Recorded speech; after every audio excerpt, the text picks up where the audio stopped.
இன்றைய அரசியல்வாதிகளின் நிலை என்னவென்றால், பட்டுக்கோட்டையார் பாடியுள்ளார் அன்றைய பாடலை.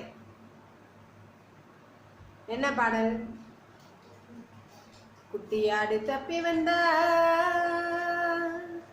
குள்ளநரிக்கு சொந்தம், குள்ளநரி மாட்டிக்கிட்ட கொரவனுக்கு சொந்தம். தட்டுக்கட்ட மனிதர் கண்ணில் பட்டதெல்லாம் சொந்தம், சட்டப்படி பார்க்க போனால் எட்டடிதான் சொந்தம் அப்படின்னு அன்றே பாடியிருக்காரு. அது இன்று புதிதாக முளைக்கும் அரசியல்வாதிகளில் இருந்து பழைய அரசியல்வாதிகள் வரை எல்லோருக்கும் இது புரியும். சரியா? இது அவர்கள் இந்த பாட்டுக்கு தகுதியானவர்கள்.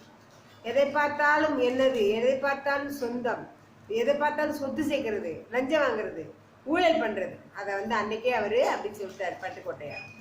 நன்றி.